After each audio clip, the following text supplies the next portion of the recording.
बिस्मिल्लाहिर्रहमानिर्रहीम। अस्सलाम वालेकुम my YouTube family, welcome back to Ghazal Ali world. आज हम बनाने जा रहे हैं दाल माश एक डिफरेंट तरीके से। तो चलिए आए, मैं आपको बताती हूँ किस तरह से हम बनाएंगे मज़ेदार सी दाल माश ज़रा डिफरेंट तरीके से।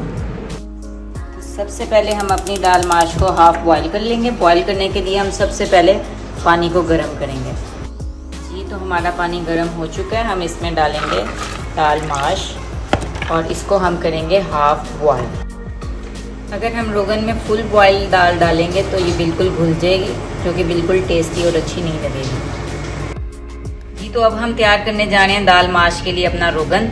मज़ेदार सा रोगन तैयार करने के लिए हम पहले करेंगे घी को गरम, फिर इसमें हम ऐड करेंगे प्याज।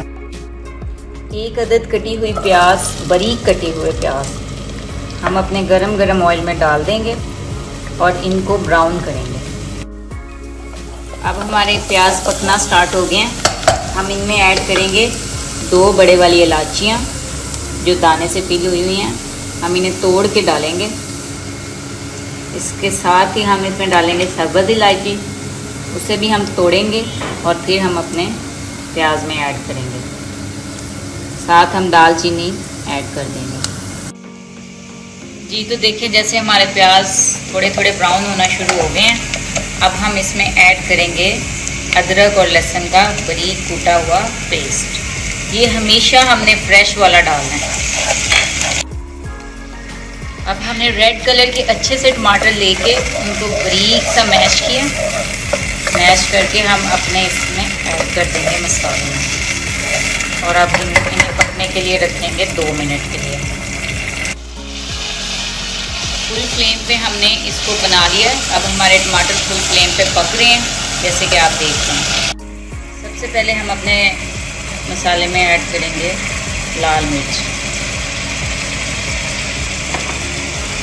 उसके बाद हम डालेंगे पिसी हुई हल्दी। ये सबसे इम्पोर्टेंट इंग्रेडिएंट है जो कि आपने कभी भी नहीं भूलना डालने के लिए, कलवंजी। आपको पता है कलवंजी हमारी सेहत के लिए कितनी अच्छी है और थोड़ी सी हमने अपने हर खाने में ऐड करनी है। तो आपने ये अपनी दाल में भी लाजमी ऐड करनी है। ये देखिए अब हमारा रोगन अच्छे से पक रहा है और इसका चमक वाला कलर आने वाला है। अब हमारा रोगन तैयार होने वाला है। यहाँ हमारी दाल भी 50% पकने वाली है और अब हम इसका फ्लेम बंद करेंगे और इसको फिर हम ऐड करेंगे अपने रोगन में। ये रोगन हमारा तकरीबन पक के तैयार हो चुका है। इसमें हम ऐड करेंगे हस्बे ज़रूरत नमक।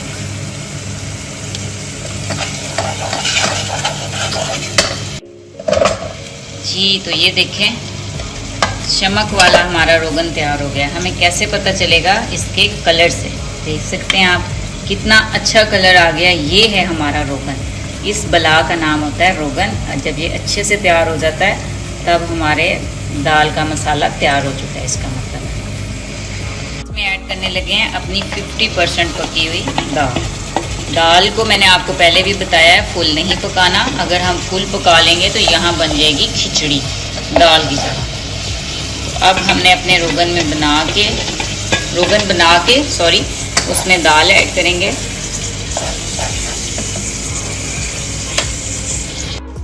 अब हमने दाल को अच्छी तरह से भून लेना है। भूनने के बाद हमने इसमें गरम मसाले वगैरह ऐड करने हैं। स्टार्ट में हमने गरम मसाले इसलिए नहीं ऐड किए कि उनकी खुशबू ख़त्म हो जाती है अगर हम शुरू में ही डाल दें।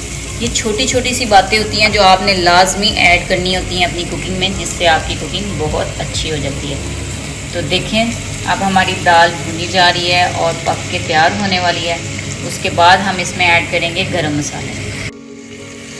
अब हम अपनी दाल में ऐड करने जा रहे हैं दही।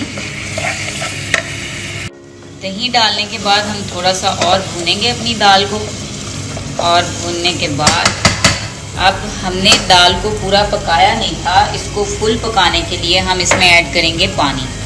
देखिए मैंने अपने पास पानी रख लिया था पहले से। इसमें हम पानी ऐड करने के बाद इसको अच्छी तरह से मिक्स करेंगे। पानी ऐड करने के बाद हम इसको ऊपर से कवर करेंगे। एंड पे हम इसमें एक बहुत अच्छी सी चीज़ मिक्स करेंगे जिसकी वजह से हमारी दाल काफ़ी क्रीमी बनेगी और दही की वजह से भी हमारी दाल काफ़ी ज़्यादा क्रीमी बन जाएगी। जी तो अब हमारी दाल पकने वाली है, बल्कि ऑलमोस्ट पक के तैयार हो गई है। जो हमने इसे कच्चा रखा था वो पक गई है। अब हम इसमें अपना बहुत इम्पोर्टेंट स्टेप ऐड करने जा रहे हैं। अब हम इसमें ऐड करेंगे मिल्क क्रीम, जो इसको बहुत क्रीमी और लाजवाब बना देगी।